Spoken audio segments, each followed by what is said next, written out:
rádios comunitárias. Dia a dia das associações de bairros. Nossas A comunidades pauta que que não vem das saem na rádios mídia comunitárias. convencional. Notícias de Tudo interesse isso de nossas comunidades que não saem na mídia convencional. No Facebook ele já vai estar, né? Comunidade. Do coletivo de Te mando o link. Da Sociedade Cultural Ação Nova Comunidade. E do coletivo de jornalistas Novos Rumos. Para participar é só ligar. 47796. Para participar é só ligar. 32147796. Rádio Comunitária, uma construção coletiva. E participe. Rádio Comunitária, uma construção coletiva. Alô Brasil, 11 horas e 6 minutos. Na Rádio Tabajara AM, eu sou Fábio Mozares. 2 horas, começando mais uma edição do programa Alô Comunidade. A Rádio Web Comunitária Zumbi dos Palmares, parceria com a Rádio Tabajara da Paraíba. Produção da Academia de Cordel do Vale do Paraíba, coletivo de jornalistas Novos Rumos e Sociedade Cultural Posse Nova República. Hoje, sendo 21 de dezembro, o penúltimo programa do ano, estamos aqui recebendo com grande satisfação o nosso companheiro Edson Gomes, radialista, poeta e ativista social. E daqui a pouco ele vai falar, dar o seu bom dia, que eu quero logo repassar aqui o pessoal da bancada. Meu compadre Marcos Veloso Júnior. Bom dia, Marcos. Muito bom dia a todos os ouvintes, bom dia a todos da bancada, para você, estado Edson Gomes, e é novamente um prazer estar novamente aqui no programa. Estamos aqui com o nosso companheiro também, que é colega de Marcos, e é estudante de comunicação de rádio na UFPB, nosso companheiro Gilmar de Souto, que está também fazendo parte desse projeto. Bom dia, Gilmar. Bom dia, Fábio. Bom dia a todos os ouvintes.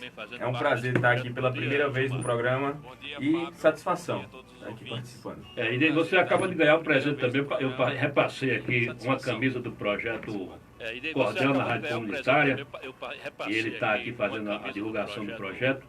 E também ao nosso lado esquerdo aqui nós temos o grande Beto Palhano. Bom dia, seu compadre Beto.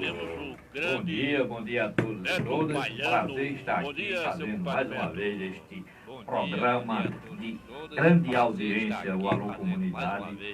Boa tarde para todos. Vamos em frente aqui com o programa.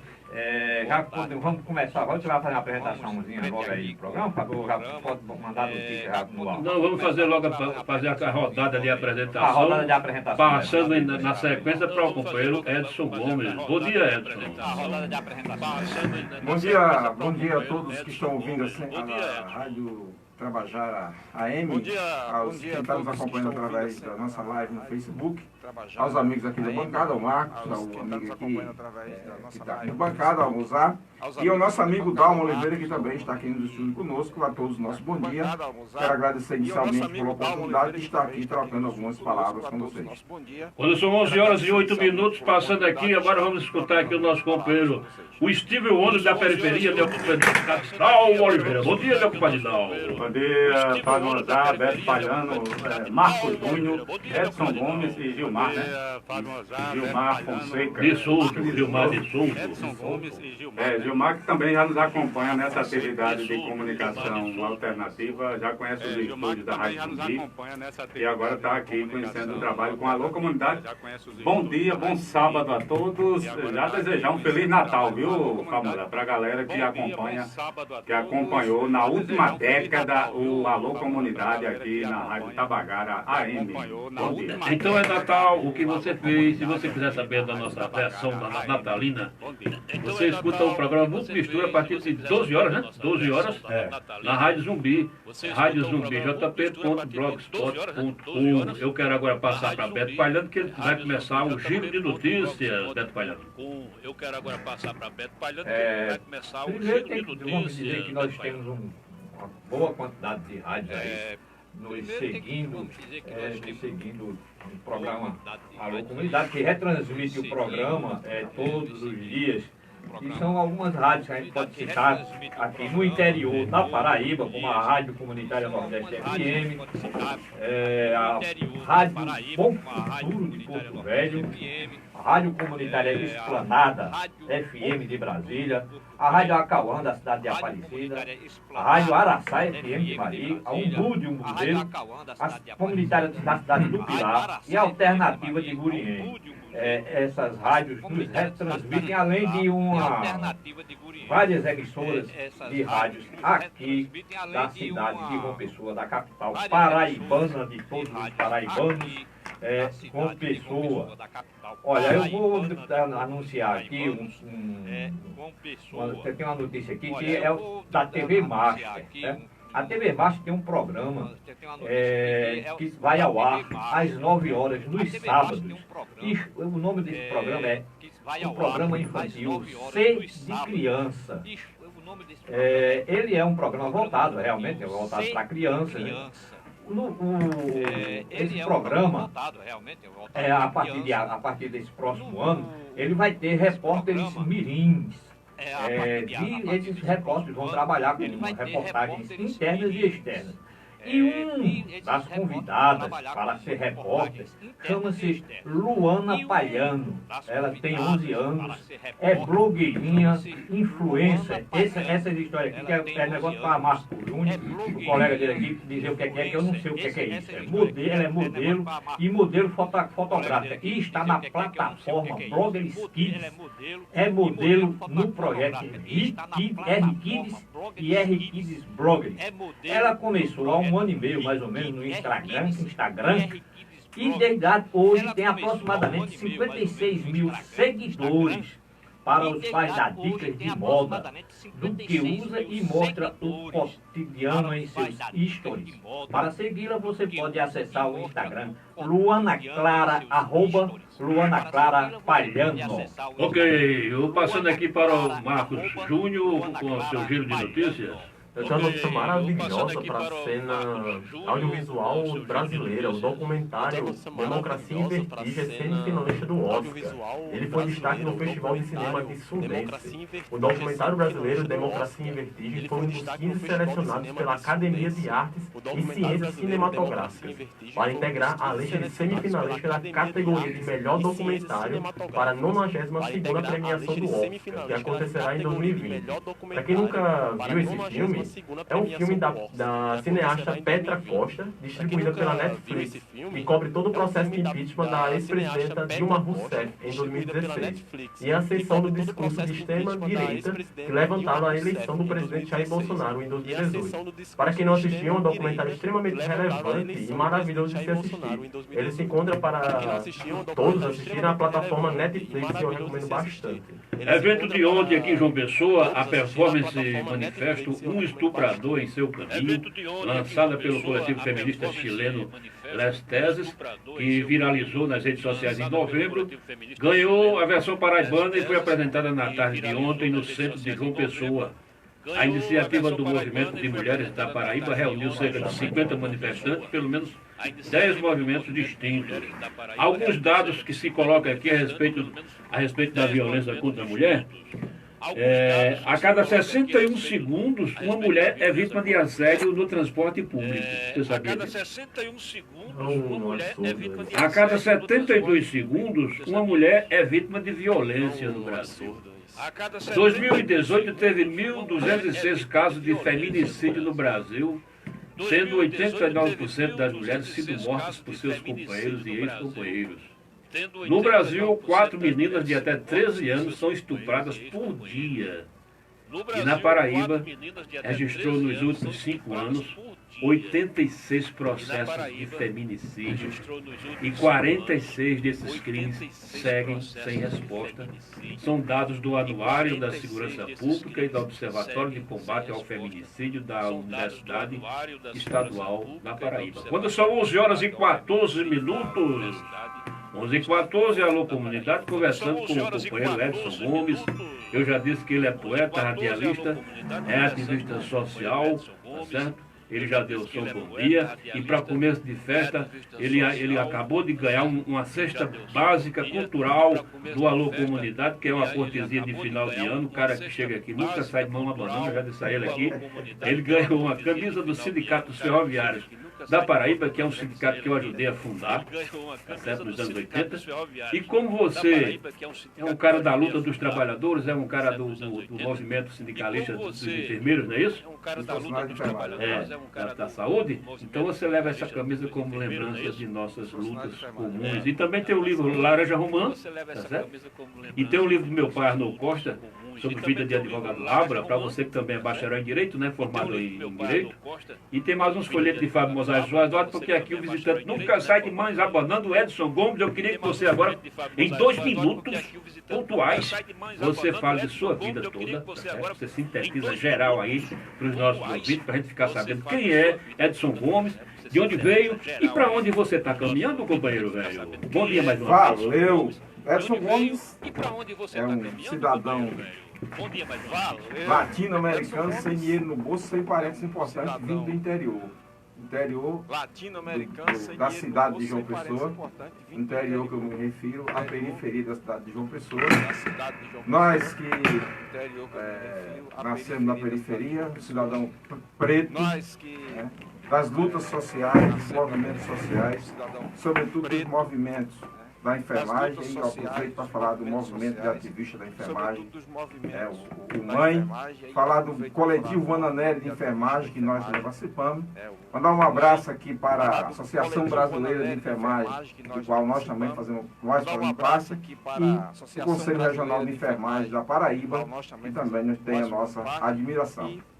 Edson Gomes é militar de carreira, já com 30 anos de profissão, formado em Direito, formado em História, algumas pós-graduações, 2 livros escritos, um sobre Urologia, História do Município de Bola, e a reunião de poemas escritos no livro Vida em Retalhos.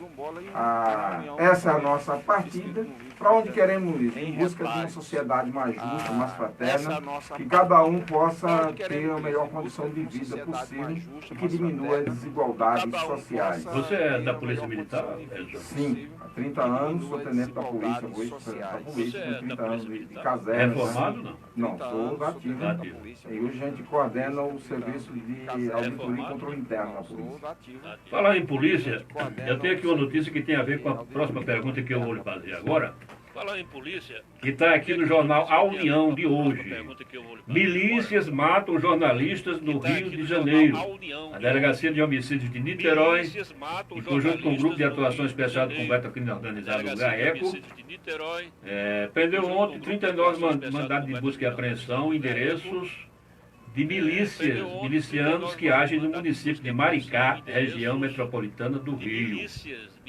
Então esses caras estão sendo acusados de assassinar o jornalista, o jornalista Romário da Silva Barros, e do vereador Ismael Breve e do filho dele, Tiago Martins, morreu dentro de casa. Todos os crimes aconteceram em Maricá. E também o jornalista Romário foi assassinado em Maricá desse ano, tá certo? Na noite do dia 25 de maio.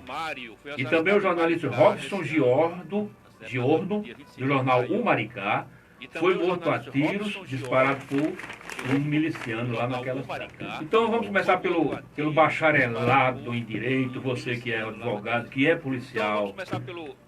Você vê aí no Brasil, Edson, uma celeuma que está se levantando hoje, uma celeuma danada em relação às decisões da Justiça. A gente estava até falando sobre isso em off ainda agora. Tá certo? Tem a operação isso, a operação aquilo, prende todo mundo. Basta o cara dizer que eu sou ladrão, que o juiz manda logo me prender. Edson Gomes, você que estudou a ciência do direito, é uma pessoa antenada, é um cara que é um policial. Eu só lembro assim, na ditadura, porque na ditadura o cara delatava um inimigo, vocês que são jovens não se lembram, mas o cara era inimigo do outro, senão esse cara é comunista, aí já era preso, às vezes torturado, às vezes até morto. Aí eu queria saber, me diga, Edson, a gente está caminhando para uma espécie de ditadura jurídica? Como é que você vê esse panorama da justiça no Brasil? Mozart e mais demais companheiros da bancada, a minha visão hoje de Brasil é que nós estamos vivendo um processo de transição. Nós vivemos processo de transição, me parece que a cada ciclo de 15, 20 anos. Então, se nós pensarmos aí, você acabou de falar do militar teve 21 e Então, se nós pensarmos aí, 5 generais no comando, e a partir de 1985 nós passamos por um processo de transição que durou até aí, meados do governo de Fernando Henrique, em 1990, 1989, 1990. Depois nós começamos um processo mais forte de democratização do país, já nos anos 2000, a década de 2000, é uma década próspera para a democracia do país, e aí a gente tem a ascensão dos governos mais à esquerda, onde se restabeleceu o direito humano, mais os direitos humanos, mais as buscas por igualdade social, mais respeito pelas diversidades em seu conjunto, mais respeito pelas religiões no seu conjunto. E aí agora nós estamos vivendo um outro momento, novamente um momento de transição, onde a gente teve uma vitória, digamos assim, dos setores mais arcaicos da sociedade, digamos assim, eu diria, mais voltado para aquelas teorias que nós chamamos de teoria fascista, onde há um endurecimento, né, e a quebra dessa ordem que vinha se construindo, mais voltada aí para os direitos humanos. E nesse contexto, a justiça também acompanha isso. E a gente tem visto muitas decisões sendo prolatadas, inclusive de prisão, em que o preso poderia, inclusive, ficar solto, porque a própria regra do direito aponta caminho para que ele ficasse solto ou em liberdade vigiada dentro da sua casa, mas por uma questão midiática, por uma questão, digamos assim, de dar uma resposta a esse setor que quer uma resposta mais, digamos assim, mais dura, mais fascista, na sociedade termina se mantendo a prisão. Então essa é uma visão que a gente tem desse momento histórico e político que a gente está vendo. Eu quero mandar aqui um abraço especial para um grande amigo meu, ouvinte desse programa, que é o meu compadre poeta João Teotônio de Carvalho. João Teotônio de Carvalho é um jovem que tem 92 anos, ele completou 92 anos, agora quinta-feira, dia 19, e aproveitou para lançar o livro de poesia chamado Esta Chama Não Se Apaga. Foi no Centro de Ciências Médicas da Universidade Federal da Paraíba, aqui em João Pessoa. O neto dele, Rafael Aragão, foi quem apresentou a obra desse grande companheiro, decano da Academia de Cordel do Vale do Paraíba. E lá estiveram meu compadre Ranieri Abrantes, Marconi Araújo, Claudete Gomes, todos da Academia. Tá certo? Eu não pude ir porque eu estava doentinho. Esse poeta, ele nasceu em Rio Tinto, chegou aqui em 12 anos aqui em João Pessoa, e foi servente de pedreiro no Rio de Janeiro. E lá ele começou a escrever cartas, porque os colegas dele da obra, os peões, não sabiam ler. Sabe aquele filme Central do Brasil? Ele disse, eu fiz aquele papel, eu escrevia carta. Todo dia eu escrevia 20, 30 cartas para os meus companheiros, e aí eu comecei a gostar de escrever e gostar de ler. Aí li um livro de Augusto dos Anjos, li aquele livro, fiquei doido. Aí comecei a fazer poesia até hoje, 92 anos, fazendo poesia, seus sonetos. Então eu mando um abraço muito especial para o seu Theo, tá certo? Que está nos ouvindo. E o nosso companheiro Dalmo Oliveira está aqui ao meu lado e vai conversar agora.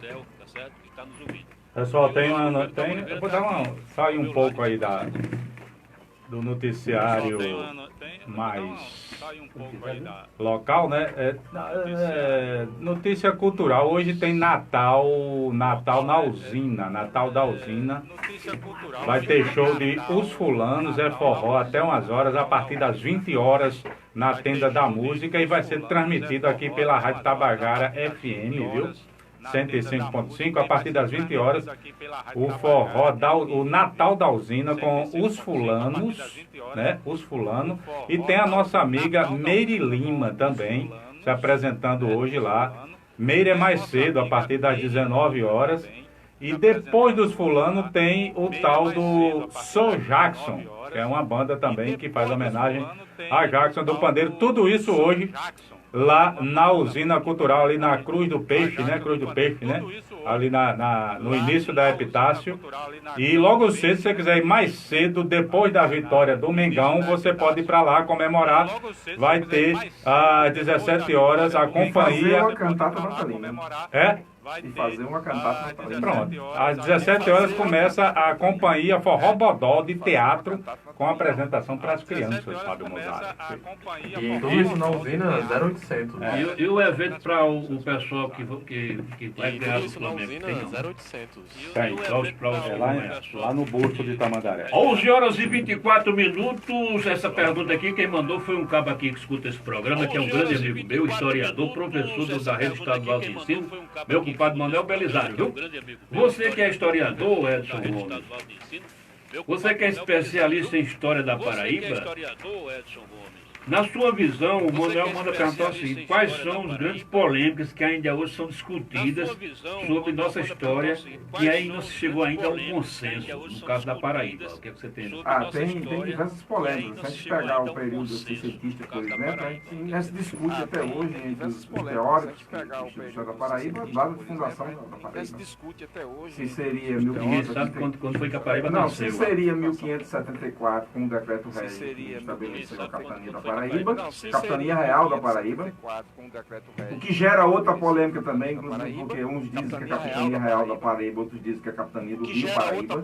Então tem uma segunda polêmica. Então você tem parte de autores que define que o decreto-rei dizia que era a capitania do Rio Paraíba, pelo nome do próprio rio, e outra parte de autores que define que era a capitania real da Paraíba, porque era a capitania dominada, criada diretamente pelo rei.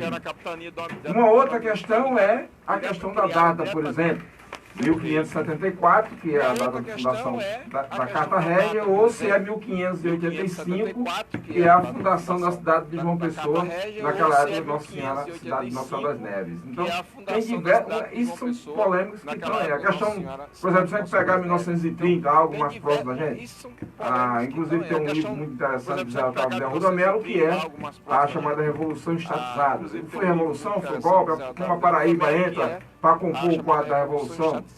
A participação de João Pessoa na chapa de Getúlio Vargas, na chapa de Júlio Prestes. Foi uma imposição, foi aceitável, ou não tinha mais ninguém para entrar e colocaram ela. O dia do Fico, por exemplo, dia 9 de janeiro, considerado dia 9 de janeiro, que é o dia do Fico, foi uma decisão de ficar ou não foi uma decisão? Edson, só voltando um pouco aí a questão da fundação da capitania, me parece que aí é uma dúvida de caligrafia, né? Se estava escrito lá Rio ou Real, né? E por isso a gente não consegue definir, porque como naquela época a caligrafia era muito diferente do que a gente escreve hoje, inclusive com a colocação de letras, a farmácia se escreve com PH. Então você tinha uma diferença muito grande, porque você não tinha o F, como a gente tem hoje. Para fazer um F, você se formava com PH. Então tem muita diferença. Deixa eu dar uma notícia aqui, notícia de falecimento. Faleceu em Campina Grande o ex-secretário de Justiça da Paraíba e fundador do Crescer, Antônio Lucena, 92 anos, viu?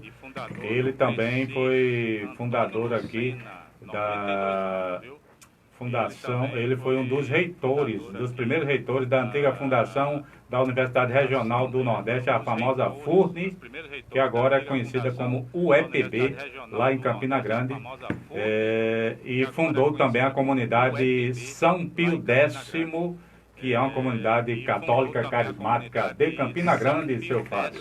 Puxando ainda na onda de notícias, gostaria de informar que os poetas Paulo Gorino, Neto Ferreira, Anne Caroline, Tiago Monteiro e Vicente Campos, da Academia de Cordel do Vale do Paraíba, foram classificados em primeiro, segundo, terceiro, quinto e sexto lugares, respectivamente, no concurso de Cordel Jackson do Pandeiro, 100 anos do Rei do Ritmo, promovido pela Universidade Estadual da Paraíba. Os autores dos folhetos, no total 10 cordelistas, terão seus trabalhos publicados devido às suas qualidades literárias, reconhecido pela comissão, atingindo os parâmetros do concurso. O resultado do concurso foi anunciado durante o terceiro encontro de sanfoneiro em 13 de dezembro, em Campina Grande. 11 horas e 29 minutos, 11h29. Eu quero mandar um alô aqui para o meu compadre Sérgio Piaba, Sérgio Ricardo Piaba, que está no Rio de Janeiro, passando suas férias, merecidas férias, que é o dono da camisaria Piaba, piabacamisas.com.br. Você acesse o site, entre em contato com o Sérgio, que a gente manda fazer a sua camisa personalizada com direito à arte de Sérgio e um poema de Fábio Mozart Soares, viu? Camisa personalizada. Edson, eu vou ler aqui uma. Eu queria que você fizesse aqui, licença para eu ler aqui um trecho. Você que é técnico de enfermagem, eu vou ler aqui um trecho de uma crônica que eu escrevi, que está sendo publicada amanhã no jornal A União, na minha coluna Toca do Leão. Eu disse o seguinte: é sabido que os profissionais da saúde devem dar ao paciente um atendimento humano, atencioso e respeitoso. Faz parte do seu código de ética. Mas, e sempre tem um porém, a realidade nem sempre é assim, principalmente em hospitais públicos. Dia desses, eu ouvi de uma médica esse conto de horror. Um paciente baleado chega a um grande hospital de João Pessoa, a equipe médica não faz os procedimentos de rotina nesse caso. O rapaz é um doente preferencial para morrer, como de fato depois ele veio a óbito. Aí a jovem médica indagou dos seus colegas da equipe quais os motivos desse descaso. Aí ela soube que a vítima é o que eles chamam de AS. O que é AS? É alma cebosa. Tá certo? Os classificados dessa categoria de alma cebosa são pretos, jovens, tatuados, mal vestidos e usando uma sunga. Aí ela perguntou, e por que a sunga identifica o AS, o alma cebosa, que não merece tratamento? Aí disseram, não, porque quando eles saem de casa, esse pessoal, eles usam essa sunga, que é para não ficar nu quando for preso. Aí a pergunta é a seguinte: essa concepção do mundo é influenciada pela mídia sensacionalista, que deseduca o cidadão para ver os direitos humanos como coisa de bandido? O que é que você acha isso, dessa coisa de prestação de serviço na saúde pública, Edson? Qual a sua visão sobre isso? Primeiro, queria mandar um abraço aqui para o meu amigo Bento Pinheiro, que nos acompanha, e sua esposa Neide, hoje estão lá em Cabedelo, nosso abraço. Dizer o seguinte: primeiro, tem uma concepção histórica, né, do elemento de corpo negro e pardo, geralmente vivendo no processo de escravidão, mais de 300 anos de escravidão que o negro viveu no Brasil. Com o fim da escravidão em 1888, todos são jogados à rua, sem direito a trabalho nem a formação. Ocupa as periferias das cidades e, a partir daí, são chamados de marginais. Marginais por estar fora do ambiente de trabalho, e marginais por estar às margens da sociedade, por estar à margem do centro da cidade. Essa concepção, ela termina se perpetuando através do todo o século XX, durante todo o século XX, e a gente tem uma formação de preconceito muito presente. Esse preconceito, ele se irradia pelo lado jurídico, pelo lado policial, pelo lado da saúde, pelo lado da educação. Se você pegar hoje, por exemplo, a quantidade de alunos que termina o ensino médio, dessa quantidade de alunos, uma quantidade baixíssima, um percentual baixíssimo, é formado por negros e pardos. A maioria que consegue chegar ao topo do ensino médio, terminar o terceiro ano do ensino médio, é um pessoal mais de branco. Então, quando você chega para o atendimento, inclusive eu publiquei na minha página recentemente, visitando, deve ter visto lá um cartaz do SUS dizendo: não discrimine na hora do atendimento. O fato de ser preto, pardo, vindo da periferia, não se quer dizer que você é marginal.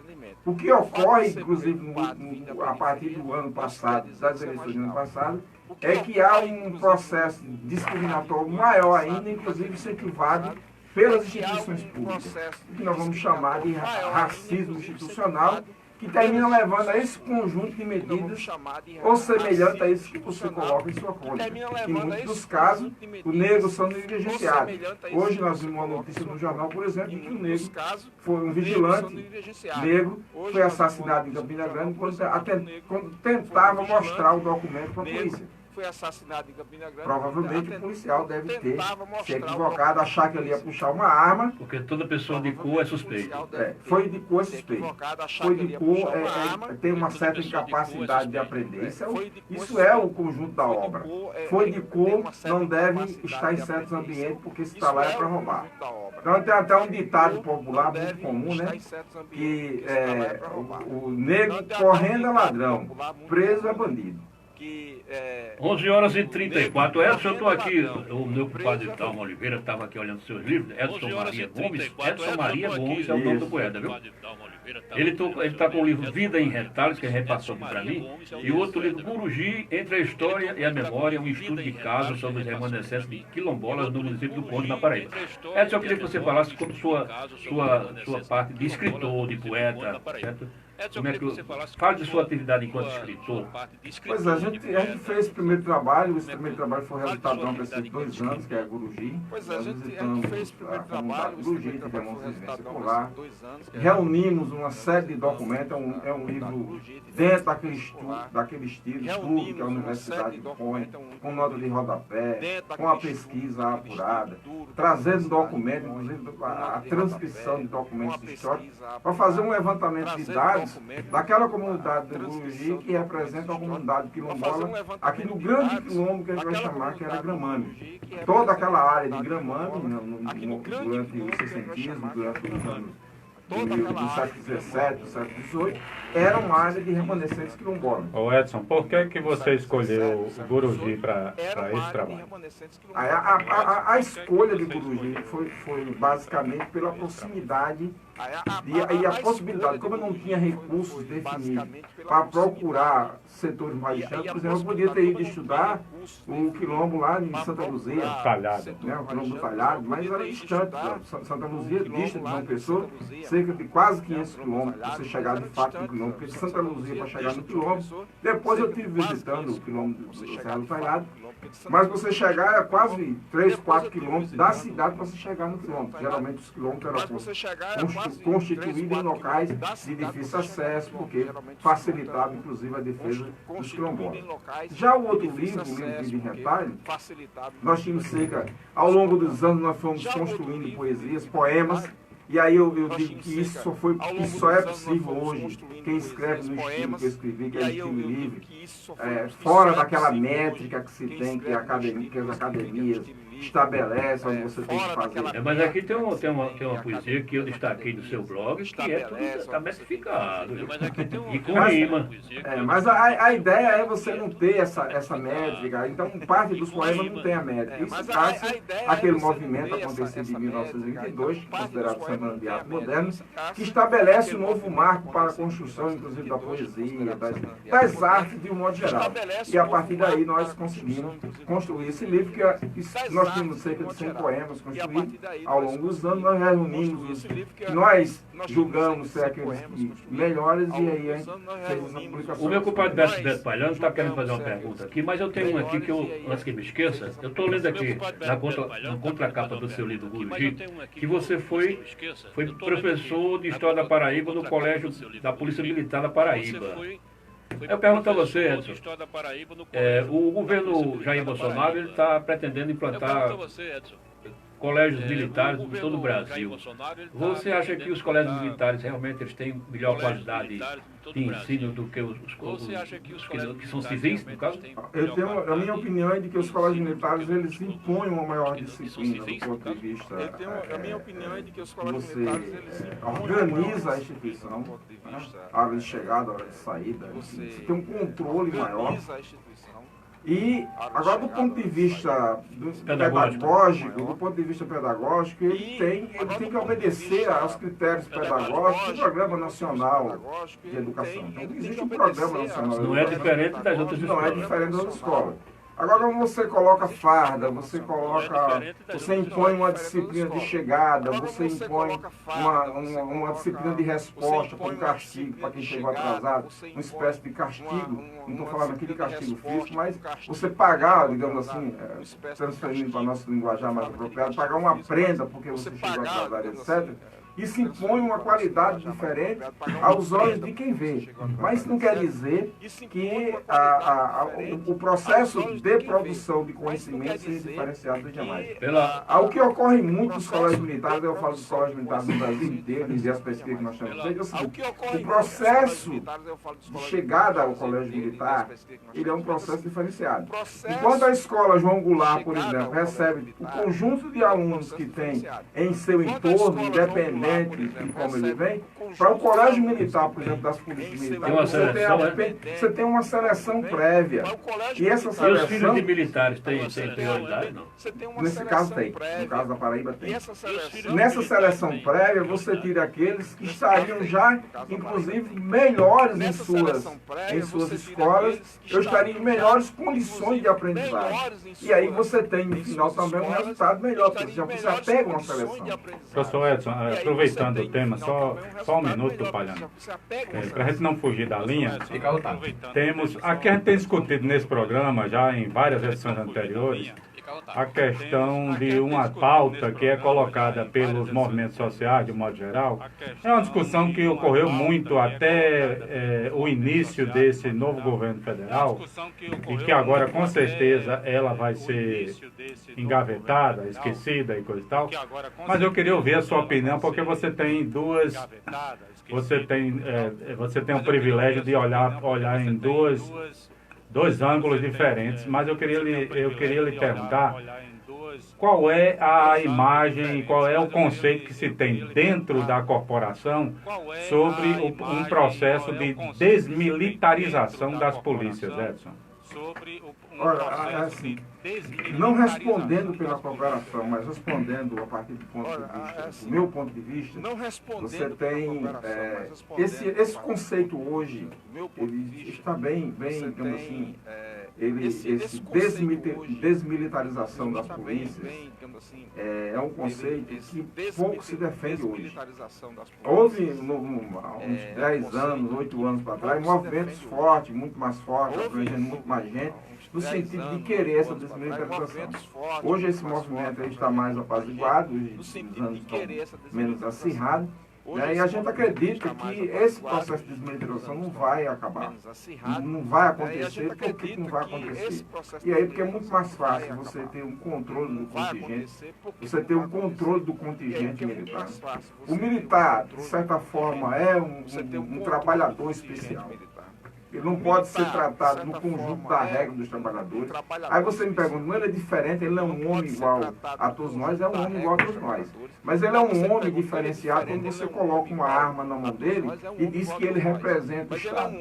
Eu costumo dar um exemplo seguinte, o poder que tem um militar, um soldado da polícia, que está na base da polícia militar, ele sozinho, chega na Epitácio Pessoa, 18 horas, quando o trânsito está de roxo, e ele para todo o trânsito de João Pessoa.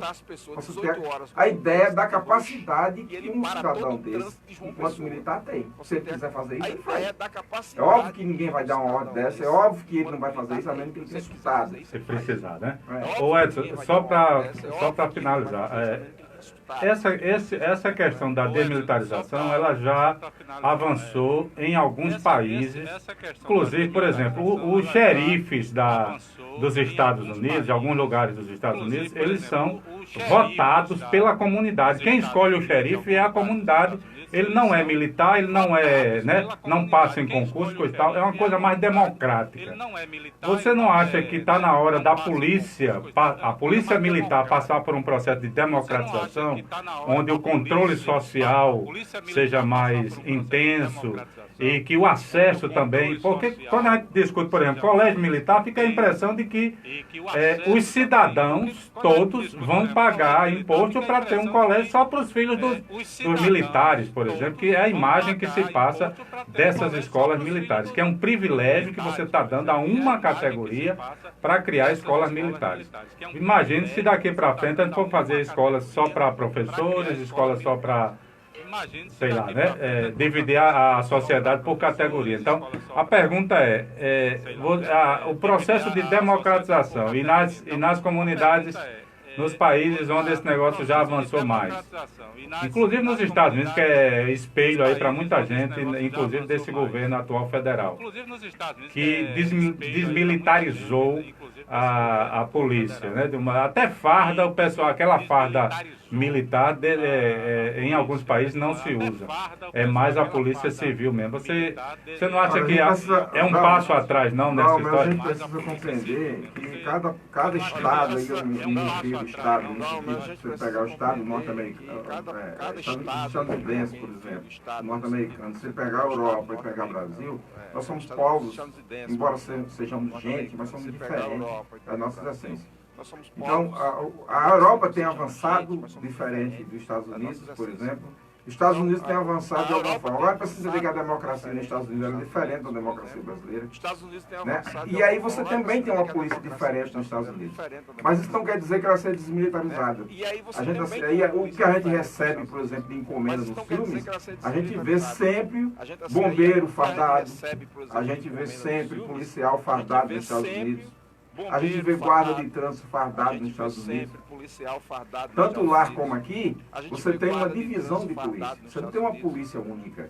Aqui nós temos uma polícia civil, que é uma polícia judiciária, que é uma polícia sem farda, desmilitarizada. Isso não quer dizer que ela não tenha regra, que ela não impõe a prisão aos seus, que ela não impõe a suspensão de salário. Né? Agora, a gente precisa compreender essa diversidade para pensar uma polícia desmilitarizada.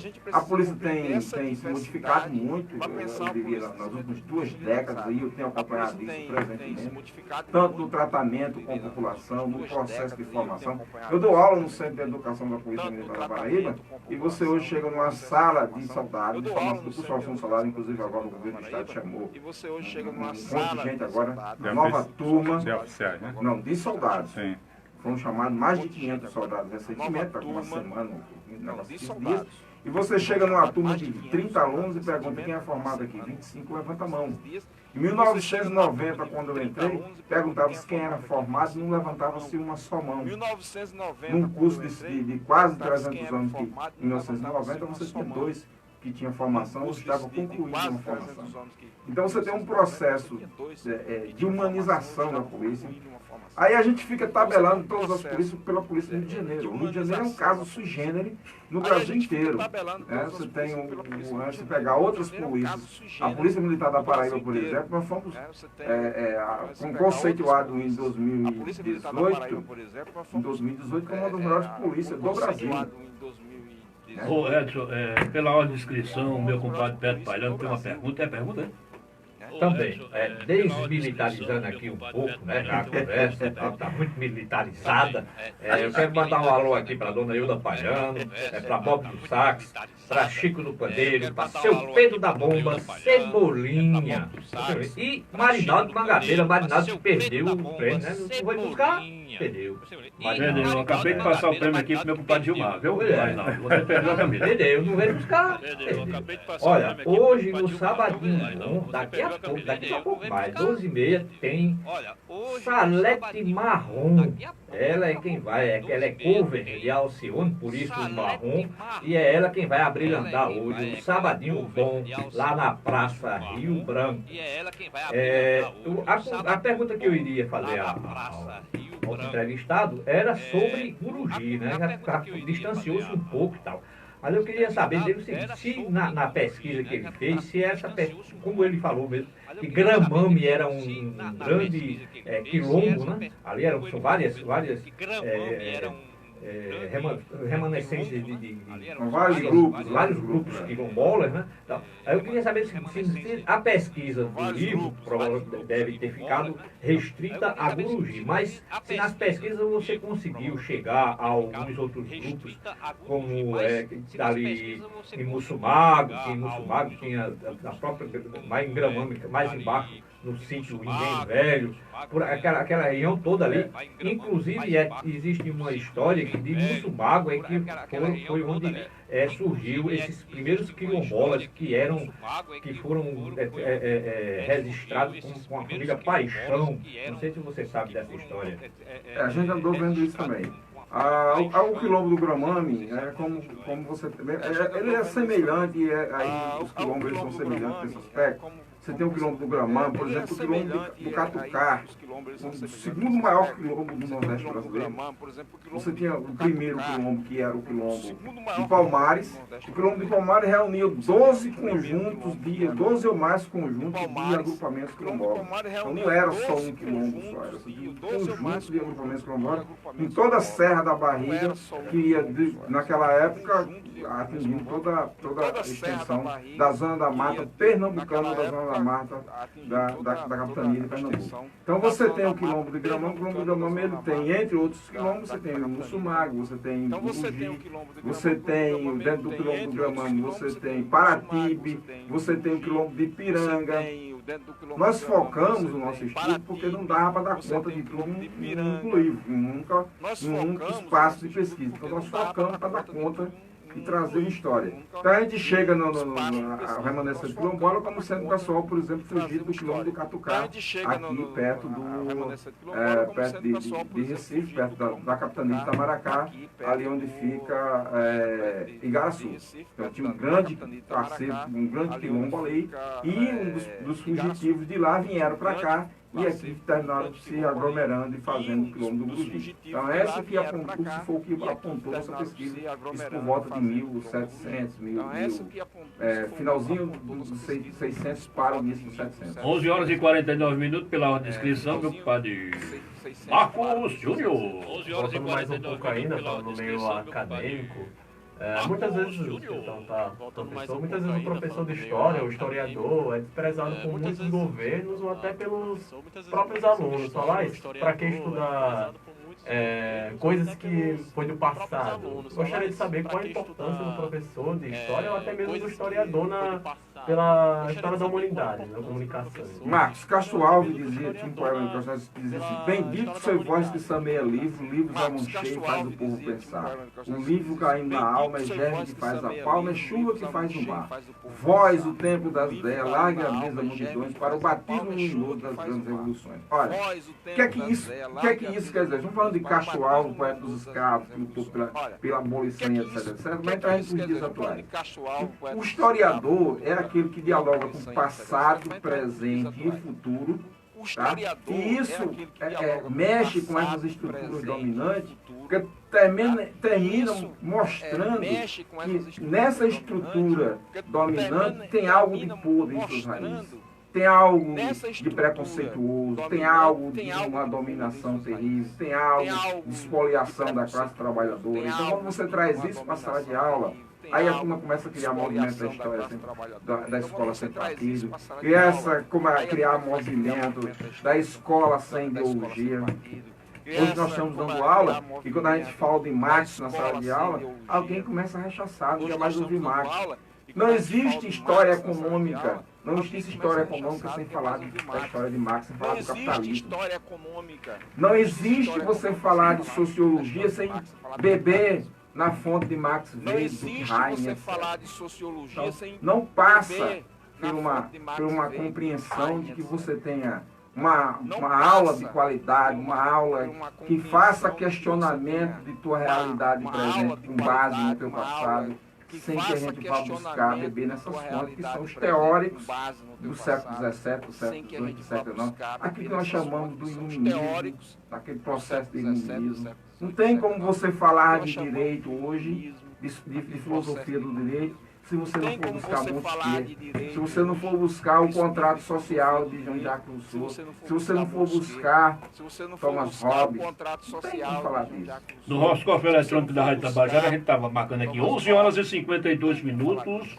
Alô, comunidade, conversando com o Tenente Edson Gomes. Também. Então, Edson Gomes, como radialista, eu vou falar aqui, radialista, você tem um programa na Rádio Cruz das Armas, chamado Lato Senso. Esse título de programa, assim, Lato Senso, eu achei interessante, remete a um conteúdo mais, digamos, acadêmico, né? Como é que você, a quem se destina esse seu programa, e como é que você produz, como é que participa desse projeto de comunicação popular aqui na periferia de O nome Lato Senso é, de fato, uma expressão em latim, quer dizer senso comum, o abrangente. O sentido do programa é você trazer um nome que eu tinha muito dificuldade. Por exemplo, quando você pega um programa que você bota Alô Comunidade, você usa um nome direto. Mas se você botar o programa João de Maria, eu acho que tinha um corte aí. Eu não consegui achar um nome de um programa que trouxesse essa continuidade. Se você pegar o programa na TV Brasil, por exemplo, Roda Viva, ele é direto, Roda Viva. Aí, a ideia era montar um programa que você tivesse tudo direto. E aí eu fui pesquisar a partir do ponto de vista. E aí eu achei esse nome, Lato Senso, que é um nome no latim, que quer dizer senso geral, senso comum. O Senso da Abrangência é um programa que eu levo, por exemplo, Dalma Oliveira para conversar sobre racismo institucional no programa, como eu levei a semana passada a Janine, que é presidente da Associação de Mães de Crianças Portadoras de Microcefalia Congênita por Zika vírus. Então é um programa que ele tem essa dinâmica, ele busca justamente essa dinâmica. Eu não tenho uma linha editorial, digamos, única, mas que tenha essa abrangência, que eu possa levar o líder comunitário e possa levar o deputado, se ele quiser ir. É o deputado do meu programa de rádio comunitário, não sei se na eleição. Vai, se chamar direitinho, ele vai. Ô Edson, eu queria saber o seguinte. A gente já trouxe um monte aqui. Se bem que essa rádio não é comunitária. Mas a Rádio Tabajara é a Rádio Tabajara. A Rádio Tabajara nasceu em 1936. Eu sei. É a 17ª rádio mais antiga do país. Do Brasil. É o ícone do programa de auditório, a Orquestra Tabajara de Freire, de Severino Araújo, e por aí vai. Tem um peso. Tem um peso enorme. Edson, deixa eu lhe perguntar, como foi a sua incursão no rádio e na rádio comunitária de Cruz das Almas? Como foi esse contato? Como é a articulação do programa com a direção da rádio? E você também é um inovador, porque você coloca tanto o programa ao vivo nas redes sociais, através do Facebook, né? E depois coloca ele no YouTube. É uma coisa que a gente também faz aqui no Alô Comunidade, mas assim, me fala um pouco dessa sua vontade de comunicar. A vontade de comunicar, eu acho que todo professor tem vontade de comunicar e atingir o maior público. Então, essa vontade de comunicar a partir daí. Então, em 2016, eu acho que comecei em 2016, eu não tinha contato com o rádio, esse contato mais direto com o rádio, e eu fui convidado para fazer uma entrevista, naquela época, falando sobre a questão dos profissionais de saúde, profissionais de enfermagem, que nós representamos, e que nós sempre levamos essa mensagem. Hoje, na Paraíba, nós somos cerca de 40 mil profissionais de enfermagem, entre técnicos, auxiliares e enfermeiros, né? Temos uma participação importante no contexto social, nessa sociedade economicamente ativa. Então, a gente levando isso para essa rádio, para essa entrevista, foi na rádio, na Mangabeira, na Rádio Comunitária de Mangabeira. E depois o Bento Pinheiro, que comandava o programa lá, A Hora do Povo, A Voz do Povo, ele me convidou para fazer também alguns programas com ele. Findo esse contato, 2019, eu pensei, olha, eu vou fazer um programa, e aí a gente começou a construir esse programa. Né? Hoje o programa faz eu e minha esposa, a transmissão, você teve lá e você viu como é. Ela que organiza aí a transmissão. Depois eu pego isso, ele é transmitido ao vivo pelo Facebook. Né? Tem uma interação muito boa no Facebook. Se o seu salário não for muito alto, a gente vai lhe contratar aqui para o Alô Comunitário. A gente tem uma interação, obrigado. A gente tem uma interação muito boa com o Facebook, com os internautas. E esse programa depois eu pego ele e deposito na plataforma do YouTube, na página do Edson Gomes. Então é uma página que tem não só os programas, mas tem alguns programas, alguns vídeos, algumas produções que eu acho interessantes, algumas palestras que eu já fiz em algum lugar. Então, quando eu consigo filmar isso, eu vou colocando lá. E serve mais como, digamos assim, um grande HD em que eu vou guardando essas coisas. Memória. Uma grande memória que eu vou guardando essas coisas, para que a gente possa, ou a de futuro, ou quem quiser fazer uso disso de alguma forma, é público para fazer uso, né?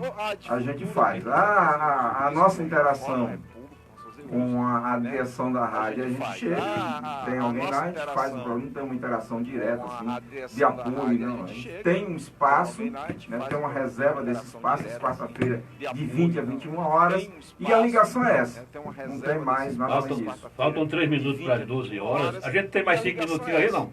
Então a gente vai começando a terminar aqui a entrevista, mas antes eu quero dizer que o grande poeta brasileiro é o padre Marconi Araújo, que ele é conselheiro do Conselho Estadual de Cultura, que não é pouca coisa.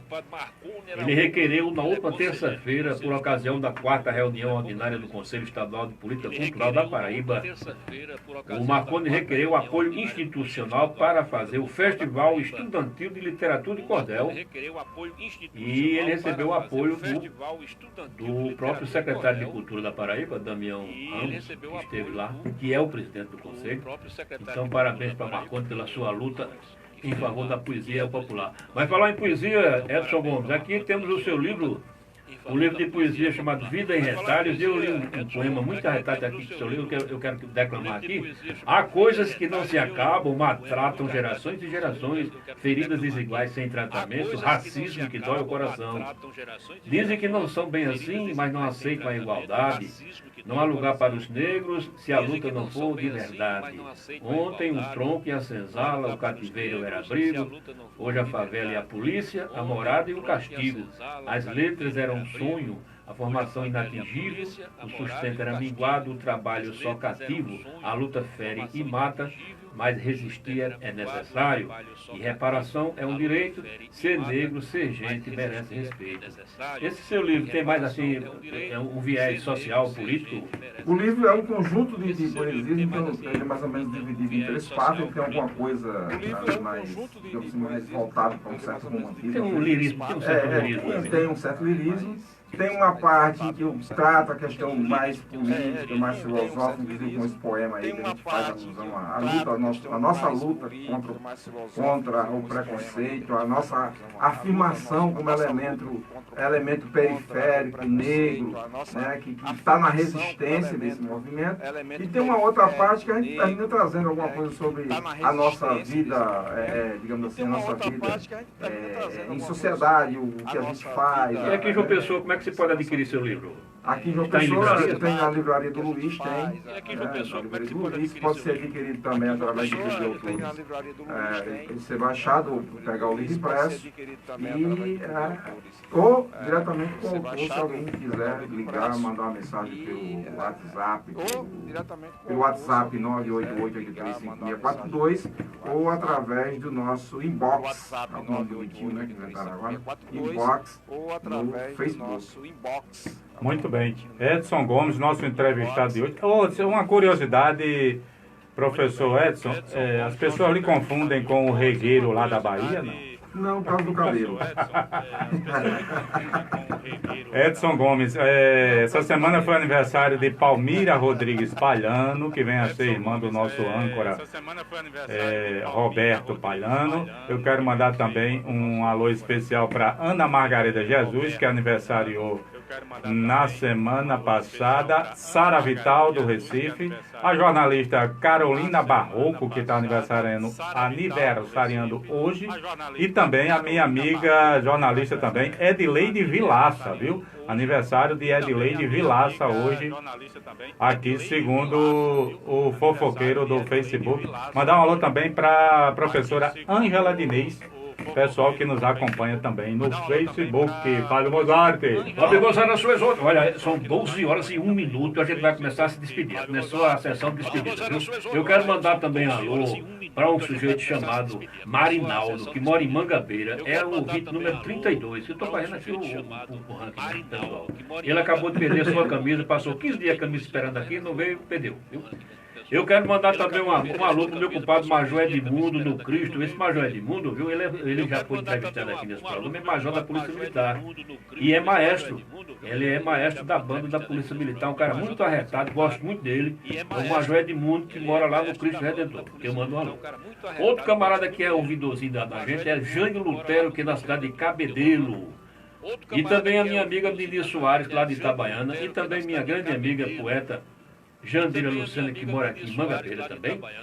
E eu queria aqui fazer uma pausa para dar uma nota fúnebre, uma nota de falecimento. Morreu um grande amigo meu, que era ouvinte desse programa. Morreu Zé Mário, que era primo de Marcos Veloso, do nosso companheiro Marcos Veloso. Zé Mário era uma pessoa excelente, que era lá de Mogeiro, morava aqui numa pessoa, radicado aqui. Pessoa de bem, tá certo? Ele teve um problema de coração, não foi, Marquinhos? Foi, infelizmente, um infarto. Ele era primo de teu pai, né? Primo. Infelizmente, era primo de Marquinhos também. E era primo segundo teu, né? Primo segundo. Então, a gente aqui faz essa nota de falecimento com muita tristeza, registrar o falecimento desse companheiro que era ouvinte nosso, entendeu? Ele também, tu falou já em Cebolinha, né? Do Gás, falou em Cebolinha, e também outros caras aqui, se não falar o nome dele, ele reclama. Zé Belarmino, que é lá de Bahia. A minha amiga Clévia Paz, da cidade de Itabaiana, que é da cultura lá. E tem o meu compadre Marcos Gonçalves, da Rádio Comunitária de Capim, na cidade de Capim. E o Iremar Matias, Fabiana está ouvindo lá no Gás. Fabiana Veloso, que mora no Geisel, e também para meu compadre Manuel Belisário, que eu já falei dele, e para Ivaldo Gomes, o nosso ilustre professor Ivaldo Gomes. Vamos aqui à sessão de despedida, começando por Beto Paiano. Não, acho que a gente deveria primeiro ver as considerações finais do nosso entrevistado. Mas é no final, aí tem que você estar no final, aí tem que... Pronto, então eu vou, antes de... Mas é no final, aí tem que você estar no final, para o companheiro Dalma, eu estou negociando com a Palmira Palhano para vir aqui fazer uma entrevistada um trio, Mônica, Margot e Palmira, para a gente conversar aqui sobre a peça Anáguas, que ainda está em cartaz, né? Que a gente vai estar... É questão só de agenda agora. E outra para dizer para o nosso companheiro aí, é o seguinte, a minha santa mãezinha, que deverá completar 90 anos em maio agora, ela nasceu e se criou ali no sítio Engenho Velho, aqui na região de Gramame, lá embaixo. Nasceu e se criou ali, inclusive eu passava minhas férias sempre por ali. Um abraço para todos, boa tarde, já é boa tarde. E no próximo sábado estaremos aqui. Mas depois que terminar o programa, não desliguem o rádio, porque vem aí mais um programa de campeão de audiência, que é o Apronto Final com Jorge Blau Silva. Marcos Júnior. Desejar a todos uma boa tarde, um ótimo fim de ano. Também queria mandar um alô e um abraço para minhas professoras, a professora Olga e a professora Norma, que de vez em quando ela escuta o programa. E muito obrigado por ter ouvido o programa até agora e até o próximo programa. Gilmar de Souto. Agradecer mais uma vez aqui ao pessoal pelo convite. É uma honra estar aqui no programa e quero desejar a todos os ouvintes aí uma boa tarde e boas festas a todos. Dalmo Oliveira de Xangô. Boa tarde. Uma tarde aí vitoriosa para os rubro-negros. Sábado que vem tem programa, não tem, Fábio? A gente espera os ouvintes aqui no mesmo horário na Rádio Tabajara. Mandar um alô para todos os ouvintes da Rádio Tabajara. Um ano novo melhor para todos nós. Edson Gomes, o convidado de hoje do Alô Comunidade. A gente quer, caro poeta, seu programa lá do centro, a gente escuta sempre. Tá na rádio. A gente quer, sabe, agradecer a sua presença, a cortesia de você ter vindo conversar conosco aqui na Rádio Tabajara, certo? E vamos para a luta e volte mais vezes, que a casa é sua. Eu que agradeço a oportunidade de ter estado aqui com vocês, conversando e dialogando. Agradecer aqui a todos, agradecer aos nossos ouvintes que nos acompanharam através do Facebook, que nos acompanharam através da nossa rede social lá no YouTube. O meu amigo Dalmo, Gonzai, a todos. Desejar a todos um bom Natal e um próspero ano novo. E que o grande arquiteto do universo continue nos orientando e nos abençoando. Alô Comunidade, se despede aqui, mas continue conosco que vem aí o programa Apronto Final com Jorge Blau Silva. E falar em Jorge Blau,